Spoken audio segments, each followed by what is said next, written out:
এই প্রচণ্ড গরমে বাড়ির তৈরি যদি ঠান্ডা ঠান্ডা কোল্ড ড্রিঙ্কস পাওয়া যায় তাহলে কিন্তু দিনটা বেশ ভালোই কাটে। নমস্কার, অনিতা কিচেনে আপনাদের সবাইকে আবারও স্বাগত। আজকের রেসিপি লেমন মশালা কোল্ড ড্রিঙ্কস আর ম্যাঙ্গো জুস। তো এবার এই দুটো ড্রিঙ্কসই বানিয়ে নিচ্ছি। সবার প্রথমে বানিয়ে নিচ্ছে এখানে ম্যাঙ্গো জুস। যে কোনো ফলের জুসই আপনারা খুবই সহজে বাড়িতে এভাবেই বানিয়ে নিতে পারবেন, যেটা বাচ্চা থেকে বড় সকলের কিন্তু বেশ ভালো লাগবে। তার জন্য সবার আগে এখানে একটি বড় সাইজের পাকা আম নিয়ে নিয়েছি। বাজারে খুবই সহজেই কিন্তু এখন পাকা আম কিনতে পেয়ে যাবেন। এবার এটাকে ছোট ছোট করে কিউব আকারে কেটে নিচ্ছি। তারপর গ্রাইন্ডারে এই পিসগুলো দিয়ে দেব।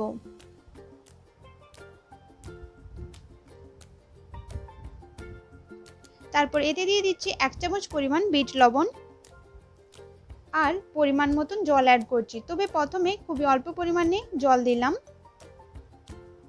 তার সাথে দিয়ে দিচ্ছি খুবই অল্প পরিমাণে চাট মশলা।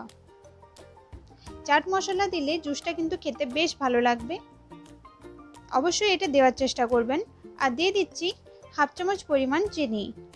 চিনিটা যদি না খেতে চান সেক্ষেত্রে এটা স্কিপ করে যেতে পারেন। প্রথমেই এভাবে গাঢ় করে বেটে নিতে হবে। তারপর এতে আরও একটু বেশি পরিমাণে জল অ্যাড করে আবারও এটাকে পেস্ট বানিয়ে নেব। খুব ভালো একটি স্মুথ পেস্ট তৈরি করে নিতে হবে সবার প্রথমে।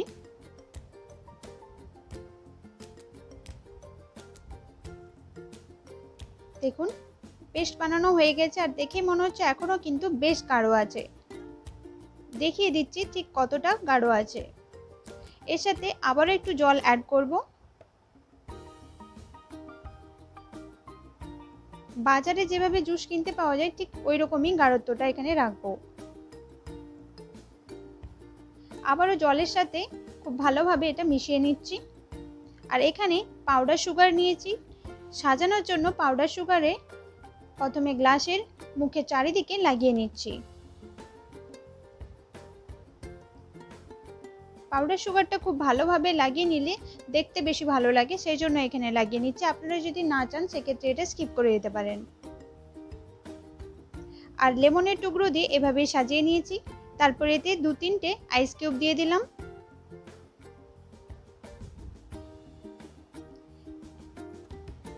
একেবারে বাজারের মতনই ম্যাঙ্গো জুস বাড়িতে খুবই সহজেই তৈরি করে নিতে পারবেন, যেটা বাচ্চাদের দিলে কিন্তু বাচ্চাদের বেশ ভালো লাগবে। ভীষণই হেলদি, অবশ্যই কিন্তু এই রেসিপিটি ট্রাই করে দেখুন। এরপরে বানিয়ে নিচ্ছি লেমন মশালা কোল্ড ড্রিঙ্কস, যেটা খেতে কিন্তু এতটাই বেশি ভালো লাগে যে একবার বানালে কিন্তু এবারে বারবারই এভাবেই বানিয়ে খেতেই ইচ্ছে করবে। এর জন্য আবারও এরকম একটি গ্রাইন্ডারে ছোট জার নিয়ে নিয়েছি। তারপর একটি গোটা লেবু রসটা এতে দিয়ে দেব। তারপর 1/2 চামচ পরিমাণ চাট মশলা দিয়ে দিলাম। আর দিয়ে দিচ্ছি 1 চামচ পরিমাণ বিট লবণ।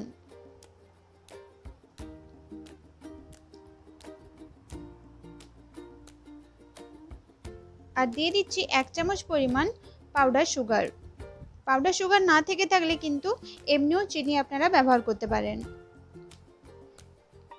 আর 1 গ্লাস পরিমাণ জল অ্যাড করছি। আপনারা যতটা বানাতে চান সেই পরিমাণ অনুযায়ী জল আর মশলাগুলো অ্যাড করে দেবেন। তারপর 2-3টে আইস কিউব অ্যাড করলাম। এটাকেও ভালোভাবে একবার ঘুরিয়ে নেব। খুব ভালোভাবে মেশানো হয়ে গেছে। তারপর আবারও গ্লাস নিয়ে নিয়েছি একটা। তো গ্লাসে কয়েকটা আইস কিউব নিয়েছি আর এভাবে লেমনের টুকরো দিয়ে সাজিয়ে নিয়েছি। এই রেসিপিটি কিন্তু অবশ্যই আপনারা ট্রাই করে দেখুন। এত গরমে বেশ ভালো লাগে এটা খেতে। শরীর মন একেবারে পুরো ঠান্ডা হয়ে যাবে। আর ওপর থেকে অল্প পরিমাণে চাট মশলা ছড়িয়ে দিলাম, সেটাকেও খুব ভালোভাবে মিশিয়ে নিচ্ছি।